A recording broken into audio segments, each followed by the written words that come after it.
Hello there, it's James Arnold Taylor, the voice of Obi-Wan Kenobi, Johnny Test, Fred Flintstone, and one of my personal favorites, Leonardo, and you are listening to Epic Tales from the Sewer. It's totally awesome, turtle power, go, go, go!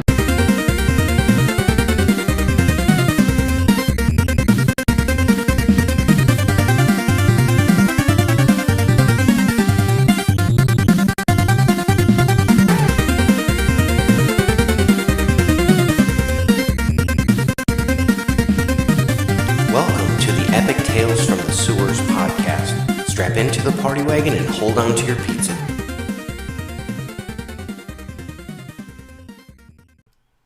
The Last Ronin, The Lost Years, Issue 3. Writers, Kevin Eastman and Tom Waltz. Then, pencils by S.L. Gallant. Inks by Maria Keene. Now, pencils and inks by Ben Bishop. Splinter's Journal, Kevin Eastman. Colorist, Luis Antonio Delgado. Letters by Sean Lee. We start out then, Inner Mongolia. My eyes! We see the Ronin, who's sitting there in his kimono, just surrounded by all kinds of dead Deathworm thugs. And he's looking up at the sky.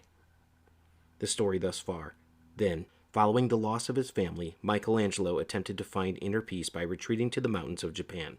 That peace was soon interrupted when the infamous warlord called the Deathworm tore through the countryside. The Hermetic hero fled southward, where he met and trained with Master Yip, a long-lost member of the Hamato clan. With renewed sense of purpose, Michelangelo left Yip's care to seek out Deathworm, whose warpath had progressed from Japan to Korea with no signs of stopping. Now, while the second generation of Ninja Turtles continues to learn and grow under the tutelage and care of April and Casey Marie, they still have a long way to go before they're prepared for the world that awaits them. New York City, now. "I'm starving, Grammy April," says Odin lying on his back in the kitchen as April prepares food. Casey Marie Jones looks on. Moya is listening to music on her Walkman, and Uno is playing on a video game system. We can see that on the TV it looks like it's a fighting game. "I can see that, Odin. You're practically wasting away. Soon as I've got these crusts cut off, you can take this over to the table with your brothers and sisters. Just in the nick of time to save you from completely disappearing, baby." "Thanks, Grammy," as she hands him the sandwiches. Moya and Uno end up with some ramen with some chopsticks in the bowl. "Oh, brother. Zip it, Uno. And how many times do I gotta tell you kids, no electronics while we're eating?" "Where's Yi?" says April. "Grammy?" As they both look over, as Yi comes in. "I cut it myself." Yi has kind of a hangdog expression. Looks up as their hand has a little cut on it. "Oh man, little girl, how'd you manage that?" says Casey Marie.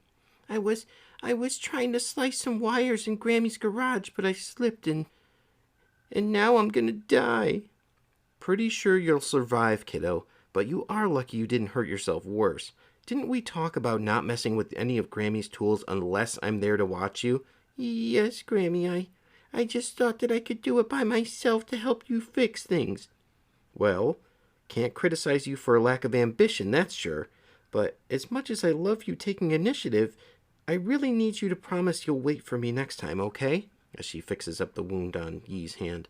"Okay, Grammy April, I'm sorry." "I know you are, honey. And now," with a kiss, "you are better. Why don't you join everyone at the table while we get you some lunch, and I'll tell you all a story." "You too, Sensei," she says, looking at Casey Marie, chopping a carrot. "One time, right after we lost your poor Uncle Raph, there were some really bad guys calling themselves the Purple Dragons causing some trouble in our neighborhood. Normally, the Turtles and your Grandpa Casey would have investigated them. But with everything that had happened to Raph, they were too busy preparing to fight the Foot Clan. I'd been in some scuffles before, but I've never done any of the ninja stuff with the guys up to that point, and I really wanted to help. So I started spying on the Purple Dragons all by myself. The problem was, even if my intentions were good, I needed more training to be doing what I was doing on my own. And I almost got into some serious trouble. We show the Purple Dragons look like mutants almost, kind of like road warriors where they're all set up, they've got knives, they're inside of a train it looks like or something, some sort of compartment. and they've got torches lit. They grab onto April's legs. One of them has a big ring and a knife. "What happened next, Grammy?" says Moya. "Well, lucky for me, Moya, I wasn't alone. The guys showed up and just in time to bail me out and to teach me a very important lesson." We see Casey, Leo, and Donatello and Michelangelo come in. And they look like they're in kind of war gear, a little bit different, but closer to what they see in the last Ronin series with their costumes. That even though my heart was in the right place, my mind and body weren't quite ready for the job. I still needed help. And you know what? That was perfectly okay. There's nothing wrong with trying to do things on your own, but it's easy to get ahead of yourself sometimes when you do. Especially when you rush in blindly. Whenever possible, first, get help that you need. And always look before you leap, okay? "Okay, Grammy April, I will," says Yi. "Promise," eating the sandwich. Master Splinter's journal. It says, "Hold hands. It is during our darkest moments that we must focus to see the light." Aristotle.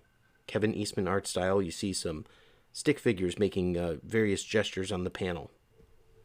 "Nearly 2 years ago. What's happening? Everything's so dark. That's when I lost my eyes." Inner Mongolia. Then, I can't see." "But we can see you, creature. Prepare the ropes." I remember thinking, that voice. Who is it? Leo? Is that you? "There is no Leo here, creature. There's only us." "Us?" "Yes, and we ask that you do not struggle. We mean you no harm. For now." "Wait, what?" "Back until we know who or what you are. We must proceed with caution." Lassos go around his arms, his waist, and his head, as the Ronin looks on blindly. "No, wait, don't!" He gets hit with the butt of a rifle on the back of his head. "But rest assured, you will know who we are soon enough." As a whole bunch of men in, looks like gas masks and just raincoats and all that, must be because of the fallout, hold on to him and ready to bring him to Deathworm. "Quickly, we've wasted enough time already. The Noyan awaits." Noyan? "Yes, creature. Chorman Noyan, our leader. He will decide what to do with you." What to do with me? I began to fade into black. I was awake. Was I dreaming? Or was I remembering? Korean bar in Town 38. I'd fought some Deathworm's thugs there recently. CTMNT. Last Ronin, Lost Years #2. I won. I had learned where to find their boss. Mongolia! I needed a ride, quick. I had to get out of Dodge and get after Deathworm. Good thing an old friend taught me and my brothers how to borrow a car once upon a time. I found a map in the car's glove box, got myself oriented, and then headed northwest from Town 38. That made the most sense. Thank you, Casey Jones. We see that he's actually popping the car open with one of Raph's sais. The route I plotted took me past Pyongyang, moving towards China into Inner Mongolia, all to handle the unfinished business with Deathworm in Mongolia, if I could find him. Now we see the car. It looks like it's full of the turtles. We've got the Ronin driving. Then we've got Leo in front, Raph and Donatello in the back, in their specter forms. "Talk about a needle in a haystack mission," says Raph. "Yeah, we're looking at 30 hours plus haul before we even get there." "The way Mikey drives, we'll be lucky to get there at all." "Whatever." The trip was no joyride. The farther we pushed north, the clearer it became that Korea's reunification was a work in progress, and then some. The old regime might have fallen, but a shiny new reality sure didn't rise in its place. Looks like there's snow and parked cars and people just kind of stripping the cars for parts. Heads up. Scavengers. Look, 3 o'clock by the looks of them. I don't suggest we stop to say hi, says Leo. You think? Says Raph. Apparently unified doesn't mean to create civilized. No matter how it added up, it wasn't taking any chances. I kept to the road, only pausing to get what I needed. We see him siphoning off some gasoline. Yo, is it just me? Or is this snow weird looking? Says Raph as he holds out his hand. We kept moving northwest, finally crossing the border. And if former North Korea was scary, China was horrifying. Every town was the same. I've read about a 9.6 magnitude earthquake that struck near Beijing. The reports made it sound really bad. But seeing it with my eyes, no words. It was too much. I had to get out of there. Guys, I think I know why the snow's been odd. I couldn't get to Inner Mongolia fast enough. Donatello looks over and he sees that it looks like it's a nuclear power plant that has been destroyed. So It's the silos on it are just leaking snow and smoke. The desolation's everywhere as they go through wrecked cars and just no people around. And finally, I did get there, as he shows getting off the road and going through a field with a barbed wire fence. But instead of feeling relief, I felt sick. Mike, what the hell? Grab the wheel! Not feeling too good. My eyes are burning. Split second. That's how long I had closed my eyes. Problem was, when I opened it, I still couldn't see. I can't see. Then you are fortunate we are taking you to Chorgman Noyen, creature, for he sees all. Then perhaps he will help you, if you are worthy. They come upon on horseback, taking him on a trailer where he's tied up and bound to, looks like a whole bunch of yurts in this civilization in Mongolia, in the wilderness. There's mountains behind and sort of a grassland. Chorgman Noyen, it is Batu. We have returned from the south. We have not returned alone. Please enter, good Batu. I would welcome our visitor. Tell me, what are you called, stranger? His voice, almost like my father's, like a ghost speaking in the dark. Chorgman Noyen asked you a question, creature. My name is Michelangelo. And what is it you seek in our lands, Michelangelo? I'm looking for someone. He's called Deathworm. He's a bad guy, an enemy I've sworn to defeat. I've chased him across 3 countries, supposed to be in Mongolia. But now something's wrong with my eyes. I think I'm blind. It appears we have similar concerns, we two. Deathworm? Yes. And much more. We could see his eyes look similar to the Ronin's and he's blind. Please, join me and I will explain. The abductor for Michelangelo swipes with his knife and just cutting his bonds so he's free. So Blind Mikey found a tribe in Mongolia of Mongolian warriors in the middle of nowhere with a common enemy. What are the odds? Near impossible? About as believable as a martial arts B-movie plot. But the tea in my hands was real and warm, and other than some rough handling when he first grabbed me, the host seemed real and warm too. My father always talked about how fate and destiny play a huge part in everyone's lives. He even wrote about it in his journal. I was thinking maybe that's what this was. Fate, destiny, or maybe it was just blind luck. Ha! I wish Master Yip heard that one. Bad puns aside, I was feeling pretty damn helpless. Scared even. I couldn't see it, but my host sensed my anxiety too. He spoke slowly in comforting tones. Sounded more like Master Splinter with every word. My name is Chorgman. My title is Noyen, which makes me the chief of both Orda and Obog, what the English called camp and tribe. And you have already become closely associated with my brave and loyal second, Batu Bagathur. Please accept my humble apologies for the harsh treatment you received at my orders, Michelangelo. It was meant only as protection for us and for you. No worries, can't blame you for being careful. Had to be a shock to find someone like me. Ah, yes, someone like you. The advanced riders informed me of an emerald beastman had been captured in the wastelands. Although I am unable to appreciate the colorful description I was given, I can certainly feel that you are still, shall we say, uniquely formed, as a result of radiation poisoning, perhaps? No, I've been like this all my life. I'm a mutant. Interesting. Wait, you said you can't appreciate my color. Are you blind too? He says as his hands reach out to touch Michelangelo's face. That was the much more we had in common I spoke of earlier. A fever when I was a younger man rendered me sightless, but not blind. Even without my eyes, I can see the noble warrior inside you, Michelangelo. And the enemy of my enemy is my friend. I would invite you to join us as one of our Norkund soldier and free man. Free mutant. But my eyes, how? Do not fret about that. I will show you. We have set aside a small yurt to accommodate you, Michelangelo, and you will have a helper at all times as well. Helper? Yes, she will assist you while you adjust to your new surroundings, and your new condition. But too, I gotta ask, how can your chief even think to invite me to join you guys? I mean, other than being a blind mutant, what do you really know about me?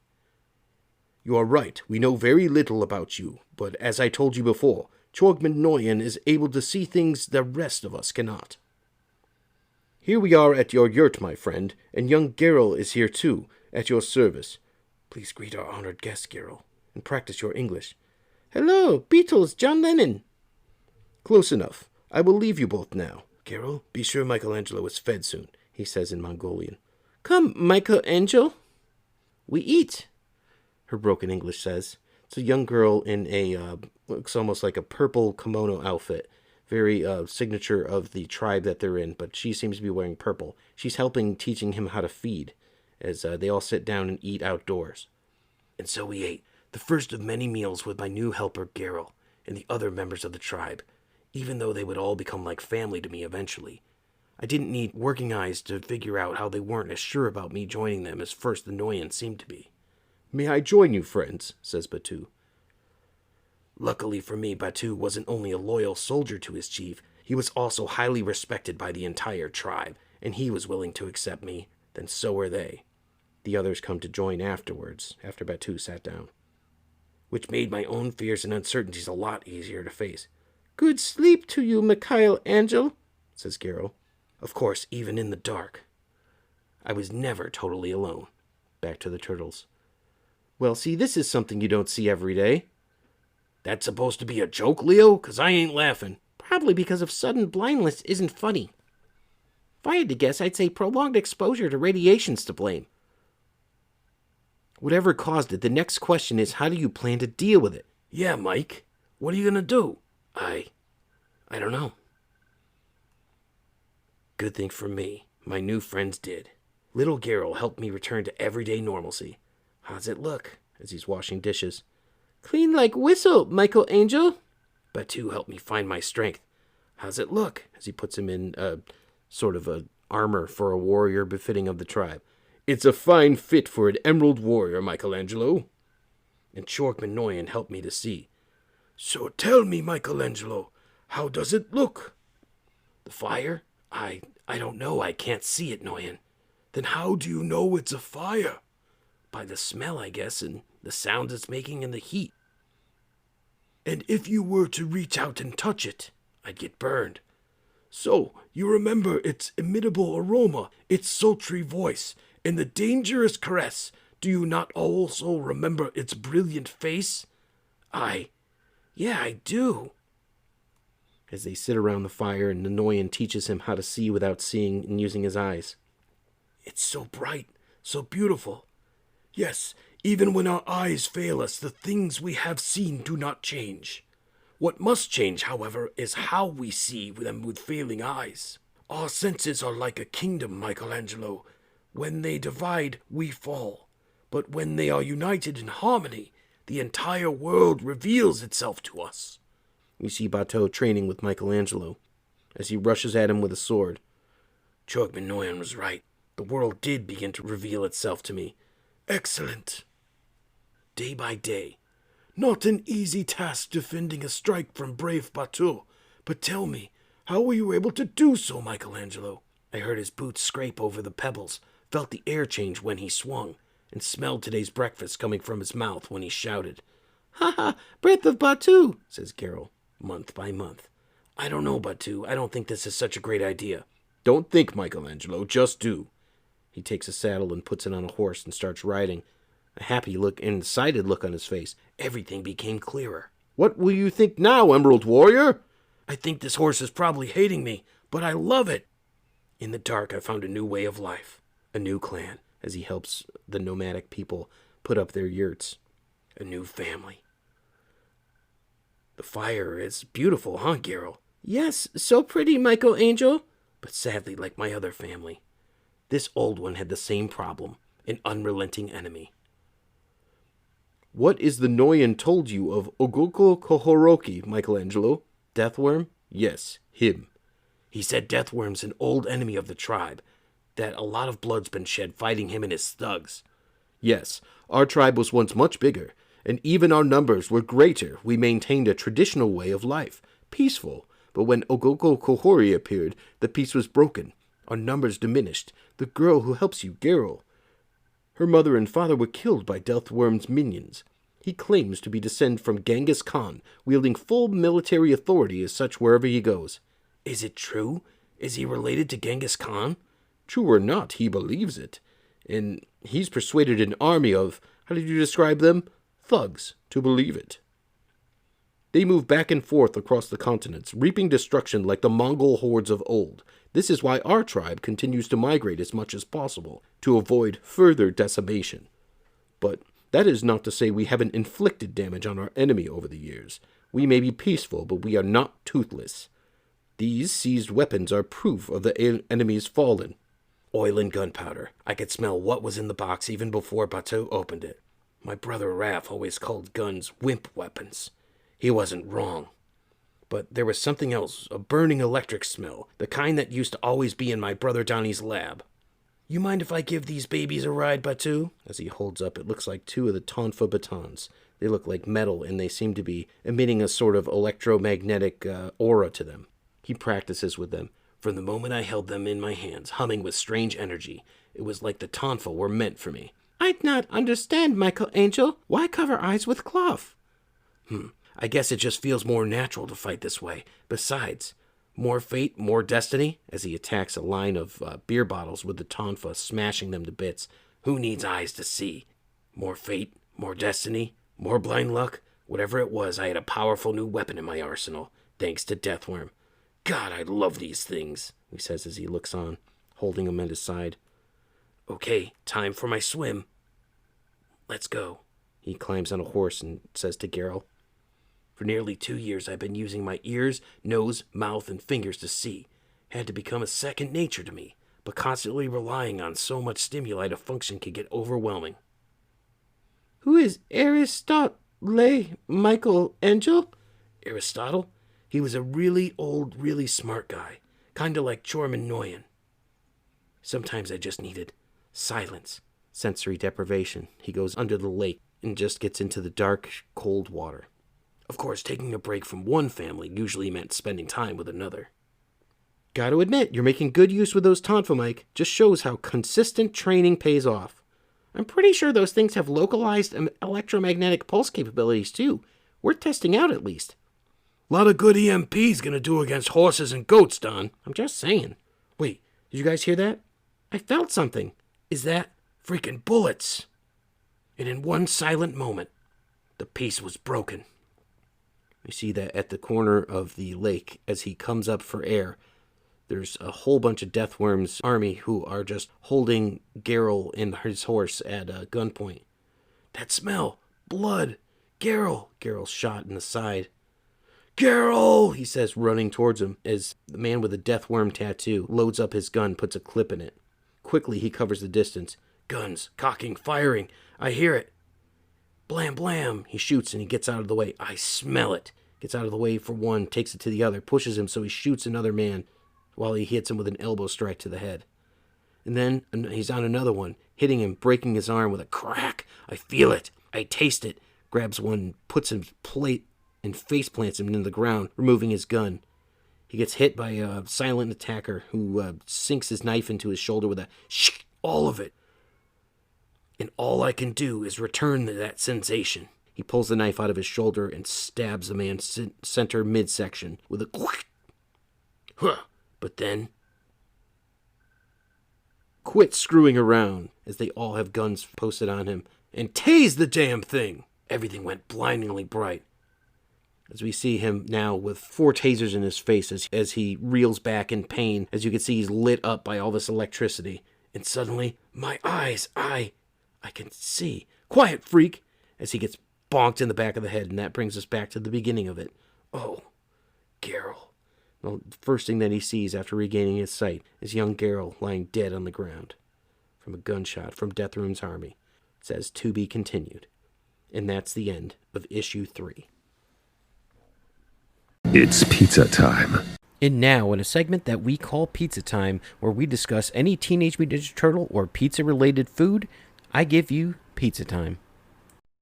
Basic Sicilian pizza, that's your pizza recipe of the day. Active, 40 minutes. Total, 1 hour and 20 minutes, plus overnight and 2 hours for rising. Serves about 8. For the dough, ingredients. You'll need 4 cups of all-purpose flour, plus more for dusting, 2 tablespoons of sugar, 2 teaspoons of kosher salt, 2 teaspoons instant yeast, 1 3/4 cup of warm water, and 6 tablespoons of extra virgin olive oil, plus more for the bowl. For the pizza, 28-ounce whole peeled tomatoes, preferably San Marzano, 1 1/2 teaspoons of kosher salt, plus more for sprinkling, 12 ounces of whole milk mozzarella cheese, thinly sliced. Make the dough. Whisk the flour, sugar, salt, and yeast in a medium bowl.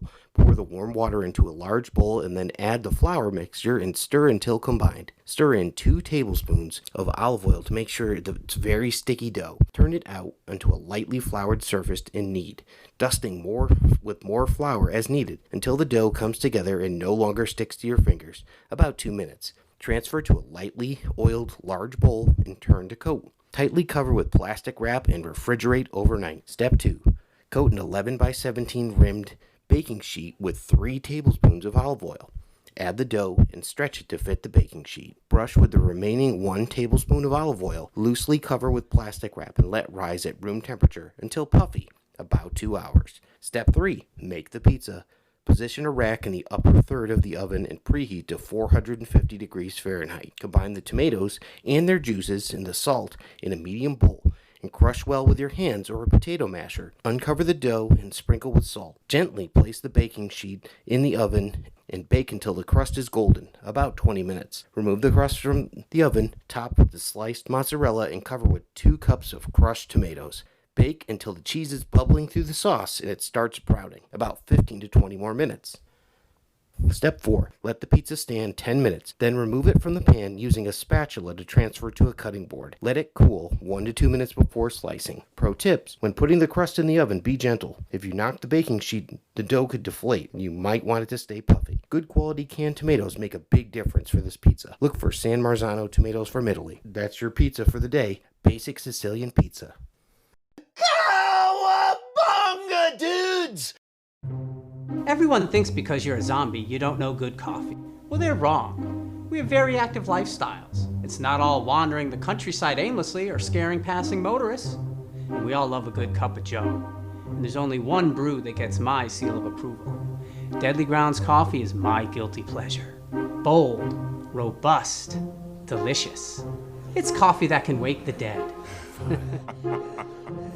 With over a dozen different roasts and flavors, Deadly Grounds can satisfy the most finicky of coffee addicts. The aroma is so intoxicating. It brings all of my neighbors out of the woodwork. Deadly Grounds coffee. Coffee to die for and zombie approved. It's good to get a little deadly.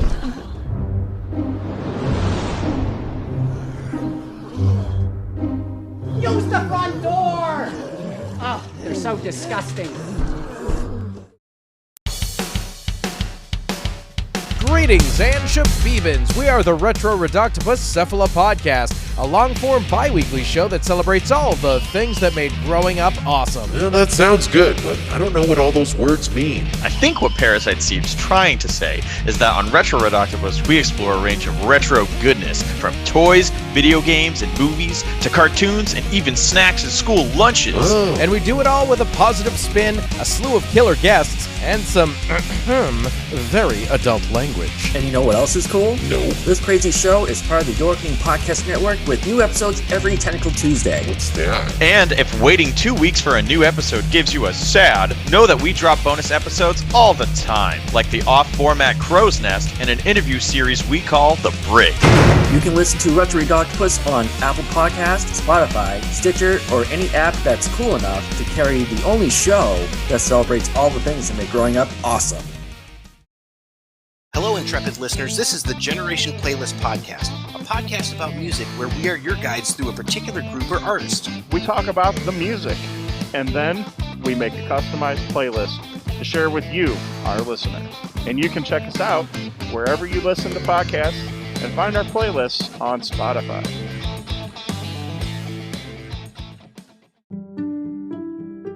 It took me 10 years to make the perfect man cave. And then we took it over. And we made it into the multiversal chamber. Then I started my own podcast. And we took that over too. And we're the co-hosts, the Multiverse Kids. Yeah, and I'm the dad, the geeky dad. And every week, we what? We review the movies, shows, and books, games, and toys. Yeah, and sometimes we even have a special guest. So, join us every week on the Geeky Dad Podcast.